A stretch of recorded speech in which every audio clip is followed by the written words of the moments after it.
to the Deputy Leader of the Opposition.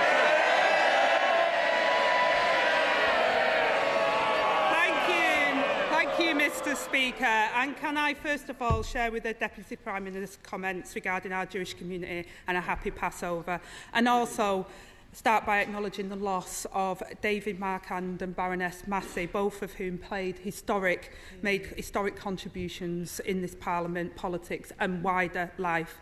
And also send my condolences following today's news to the family of Lord Frankfield, who is a good friend of mine and a colleague, and who was a tireless campaigner against poverty and a champion for his constituents. Yeah.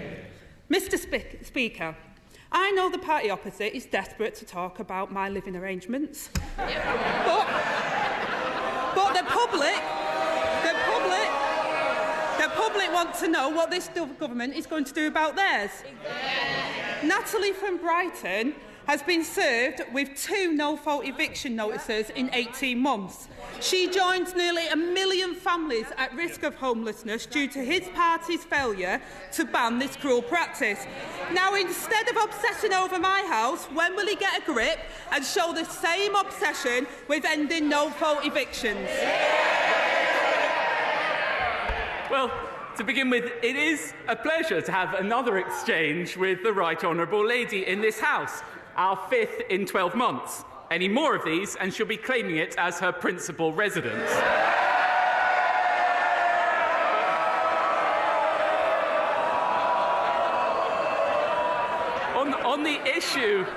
On the issue of no-fault evictions, it may have escaped the Right Honourable Lady's attention, but we will be voting on exactly that matter later today. The Conservative government taking action.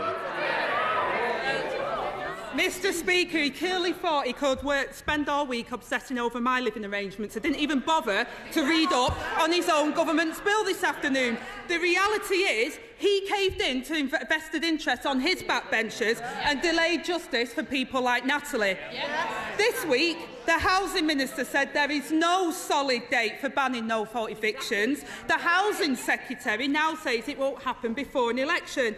So if he can give us a date, can he name it now?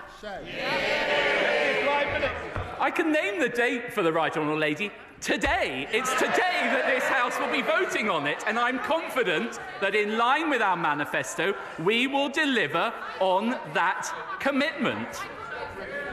Angela Rayner. Mr. Speaker, he clearly hasn't been looking up on his own government bills.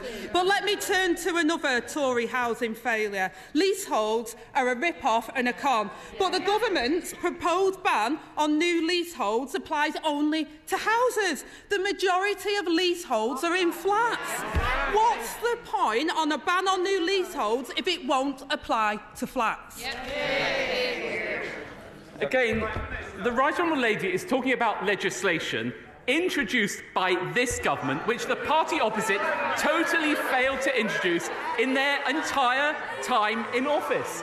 And it's no surprise, because it's this government which has brought social housing waiting lists down by nearly 500,000 and delivered more affordable homes in the last year and last 12 years than Labour delivered when they were in office. But of course, all of this can only be paid for by making sure that we have a strong economy.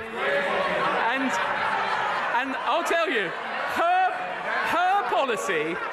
policy to repeal every single Conservative trade union law in the first 100 days would open the door to French-style wildcat strikes, sweeping away the reforms that made this country great.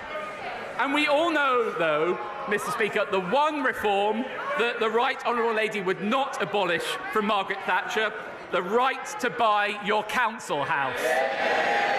Angela Rayner. Mr. Speaker, I was expecting a little bit better from him today. He seems to be a bit worn out. Maybe it's the 3 a.m. calls from the bad men that have been keeping him up at night. But he also, Mr. Speaker, he also talks about strikes and the unions. We've had more strikes under this government's watch than any time before.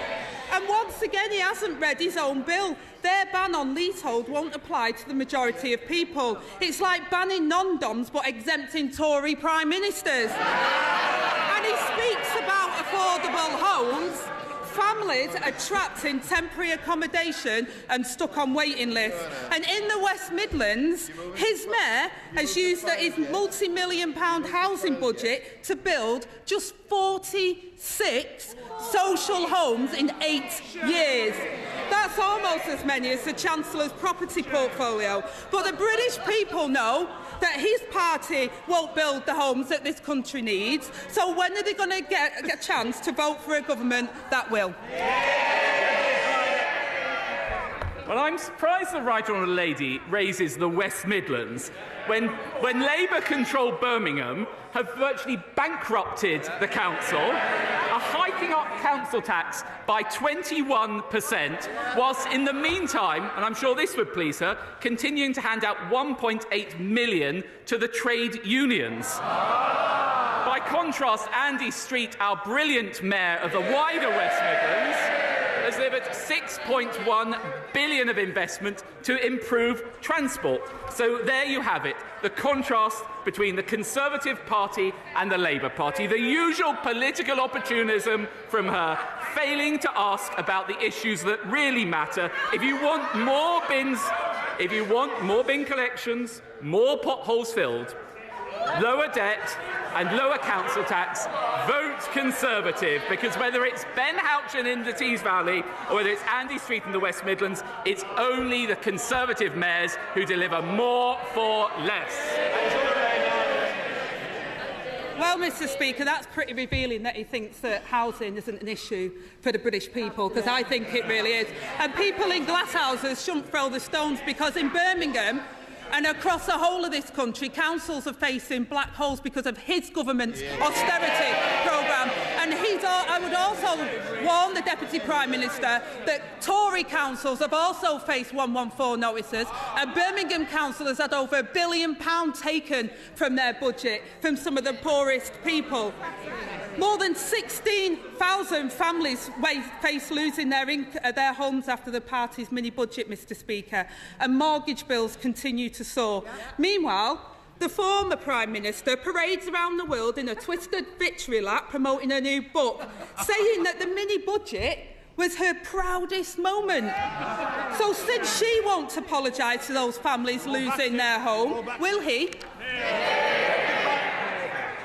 Well, what the Prime Minister has done since he has taken office with the Chancellor is to restore stability to our economy, inflation halved and more down to 3%. And as a result of that, in an increasingly dangerous world, the Prime Minister was able to announce his plan for the biggest strengthening of defence spending in a generation. But it should come as no surprise that the party opposite refuse to say whether they back it or not, because this comes from the Right Honourable Lady who voted to scrap Trident and install in Downing Street someone who wanted to change the army into a Peace Corps. There you have it. Mr Speaker, friends, we all want to see 2.5%. The difference is that we haven't cut the army to its smallest size since Napoleon. And Mr Speaker, never mind some secretive deep state. Never mind some secretive deep state. It's the state of the Tory party that's the problem. They're in a deep state of sewerage. After 14 years, they failed renters, they failed leaseholders, and they failed mortgage holders. But, Mr Speaker, I read with interest that the Right Honourable Gentleman has been urging his neighbour in Number 10 to call an election because he's worried they might get wiped out. Has he finally realised that when he stabbed Boris Johnson in the back to get his mate into Number 10, he was ditching their biggest election winner for a pint-sized loser?